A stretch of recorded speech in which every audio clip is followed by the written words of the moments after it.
Now look, there is one brand at this show that I want you to remember by the end of the video. Not because of the watches, well actually partly because of the watches, but mainly because of the person behind them and the person there representing the brand. And look, I'm not going to tell you who it is yet. YouTube algorithm is going to be at the end of the video, but look, there'll be timestamps at the bottom. Before we get there, I've got a priority pass experience kind of need to roast, a goodie bag that I need to almost question the existence of, and about 12 brands and watches that we need to go through. So let's go through them. An honorary mention to those brilliant people, you guys that actually watch the channel, real people in real life. Can you believe it? You made my day coming to say hello to me. Thank you. I appreciate it. I appreciate your support. Let's get into this video.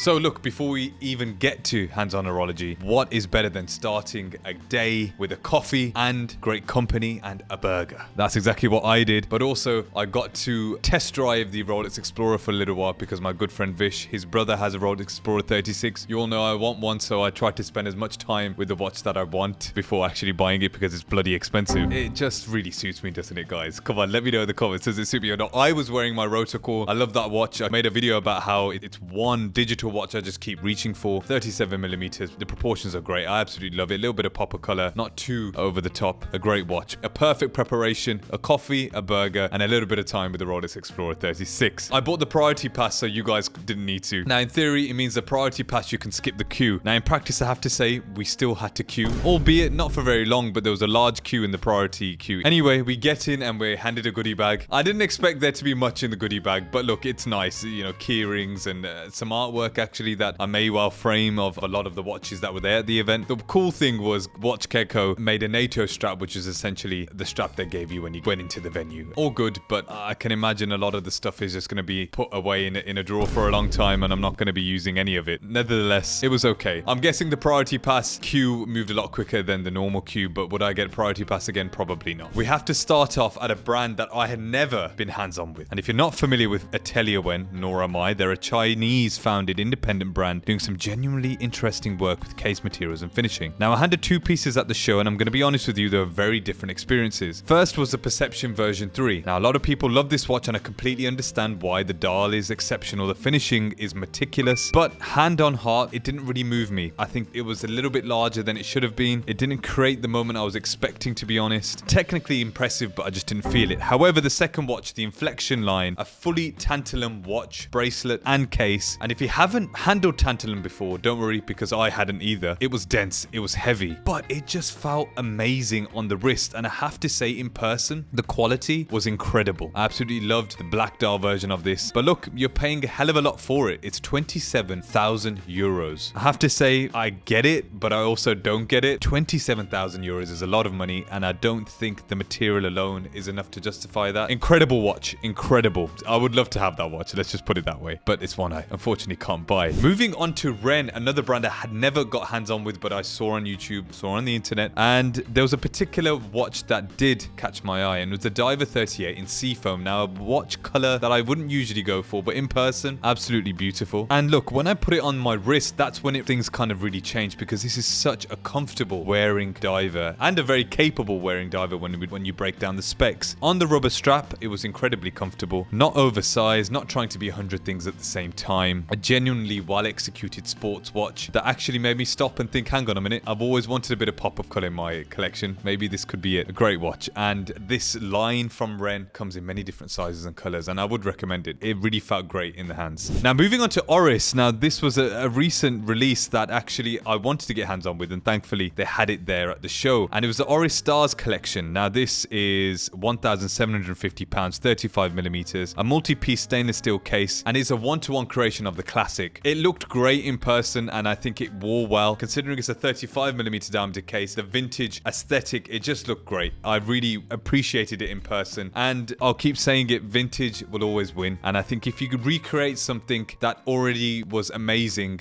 it's just going to be amazing, isn't it? I mean, don't fix something that isn't broken is what I'm trying to say in a really bad way. Moving on to the sponsors of the event, Grandeur, a brand I hadn't heard of, and apparently the first thing I was told when I was handling these watches is that they almost sell out out instantly, and I can also kind of understand why. The design language is clearly going to remind some people of Richard Mille, and I've always openly said that the design, the case shape has never really appealed to me. However, when I put on the Torque mechanical line, all sorts of different materials, but the proportions of this case were incredible. They had a full sapphire case version of this watch with a skeletonized dial that absolutely blew me away. And when they told me the price, I then understood why they always sell out. Around £2,000, you're getting a full sapphire case, you're getting titanium, you're getting all sorts of brilliant materials and great finishing, might I add. This watch fit like a glove, and I was left feeling like, damn, I need to join this WhatsApp group. I need to make sure I'm there for the next drop, because for the first time ever, I was playing with the idea of actually wearing a watch that resembled a Richard Mille. But, you know, it had its own design DNA as well. Definitely a brand to go and check out. It really impressed me. Moving on to Furlan Marri. We all know I'm a fan of Furlan Marri, but it just never ceases to amaze me whenever I get hands-on with this brand. The quality and the design language of all of their watches really appeals to me. However, it was my first time getting hands-on with their most, I guess, expensive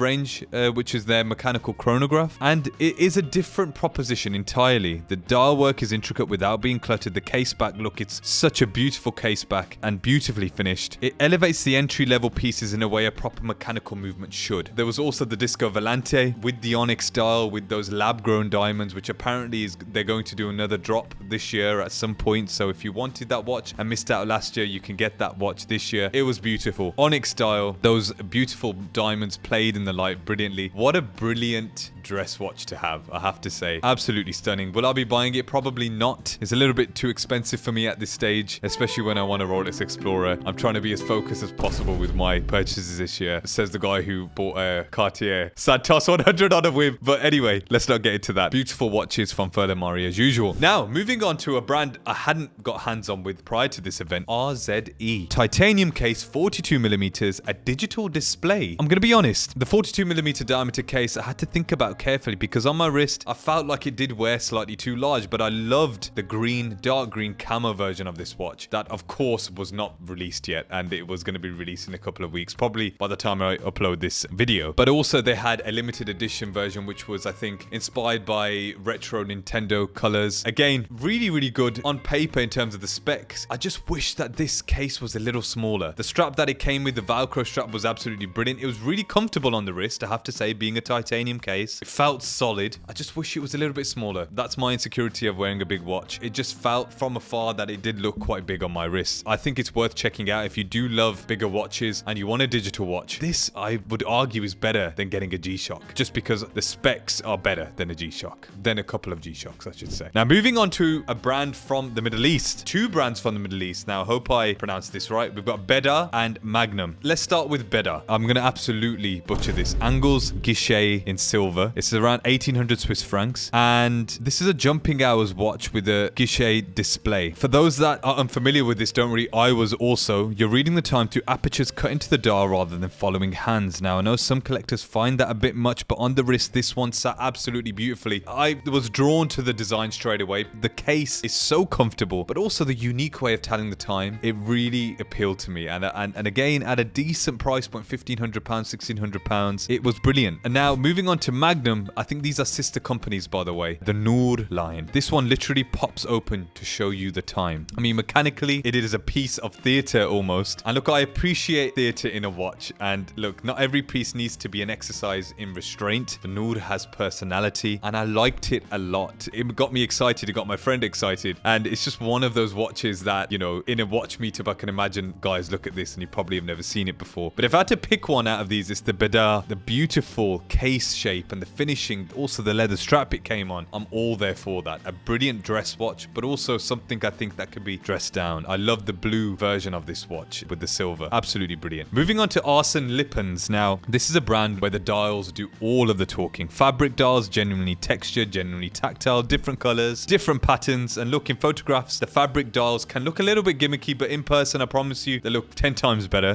The depth of texture, the way the light moves across the surface, it gives a warmth that printed dials simply cannot replicate. The Classico line was also impressive. A muted blue and muted green that was a little bit more up my street. I think the grey was absolutely brilliant. That muted green grey color. You know, these watches didn't really shout. They were watches that reward a closer look. And I have to say, on the wrist, they were really comfortable as well. A little bit more than I was expecting. Definitely a brand to go and check out, I think, and one that I wasn't aware of prior to the event. Moving on to a brand that I think is really severely underrated. Severely, I have to say. We're talking about Frédérique Constant. I have to say, the World Timer was one of the finest finishing jobs I saw all day. That dial was finished absolutely incredibly. The case was great, little thick, but still wearable. The bracelet also very comfortable. A World Timer for £4,000 that is finished to that degree. I just don't understand why we're not talking about it a little bit more. The other two pieces, a solar powered model and a moon phase watch, both almost, I would say, dressier pieces around that £1,000 price point. Again, looking like they should be around £3,000-4,000. Frédérique Constant are making watches that are absolutely incredible, and I just don't know whether we're ahead of the curve and that, you know, in the next couple of years, brand will get, you know, the attention it deserves, because their releases now are getting better and better, and I think the enthusiasts, I think, will eventually start to give the brand their flowers almost, because as I said in person, I cannot knock these watches whatsoever. But let me know in the comments why you think this brand isn't more popular than they are at the moment. I talked about a brand that stuck out to me, a brand that just was playing on my mind post the event for a long time, and it wasn't just because of the watches. That brand is a French brand called Serica. Now, I've mentioned Serica on the channel before. Let's quickly talk about the watches, but then the reason why it stood out for me. The quality is there, the design language is there. If you've handled them, the GMT, the Diver, all of them, field watches, the tuxedo dial, the new releases, the 35mm, everything is finished brilliantly. The bracelets are okay, I would say, but the case and the dials, the chronometer movements, incredible. Price points from £1,000 to £2,000. It's not exactly cheap, but I do feel the finishing and the quality you get from this brand is worth that price. But at the show, I had a conversation with the co-founder. I was having conversations throughout the whole day, right, with different brands, different individuals. Sometimes they're employees, sometimes they were co-founders or the founder. But the conversation that I had with this particular individual, now I don't know his name, probably should have Googled who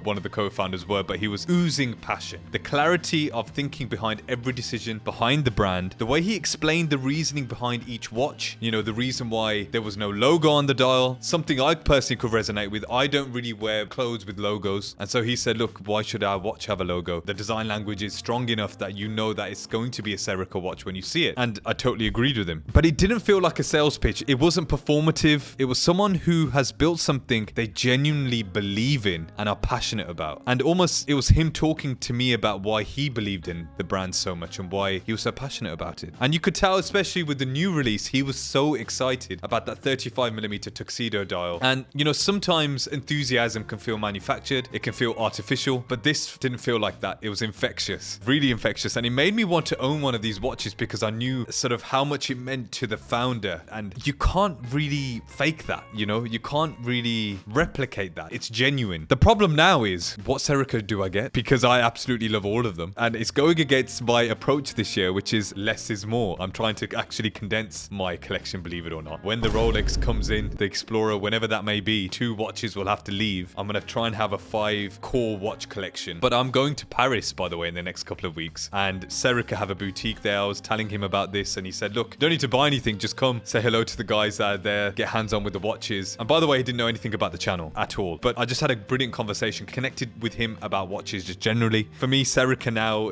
I look at it in a completely different way, which just shows actually how important representation is. At the show, there was a mixed bag. There were certain people that had low energy, and I can imagine, long day, right, speaking to so many people, talking to them about the same things. But honestly, the way that you represent your brand can sometimes be one factor that changes potential non-buying customer to a buying customer. And look, I definitely experienced that myself. In conclusion, that was hands-on Horology 2026. You know, a priority pass that didn't quite prioritize. Actually, to be fair, we did get 2 drinks, which was pretty good. I think that was the most value got out of the priority pass. But look, let me know what stood out to you from the list today. There were so many brands there that I haven't even mentioned. So many independent brands that were just spectacular. Dials, case designs that I hadn't seen before, but there were just too many to name, and I'm going to try and just sprinkle footage throughout that whole video, so hopefully you've seen as much as I've seen if you weren't able to come. But it was a great day, and a great day that reminded me of why I love this hobby so much. Not only the watches, but the people behind the watches, and also the other enthusiasts, and you guys that watch the channel that came and introduced yourself. So thank you for doing that. If you ever see me in the future at other events, please do come and say hello. I just love to meet you guys. It's just nice to know that real people are watching my videos and not just random comments and keyboard warriors down in the comments. Look, if you've enjoyed the video, please Please do like, subscribe, and hit the bell icon. I've been Jag from Jags Watches, and I'll see you in the next one. Peace.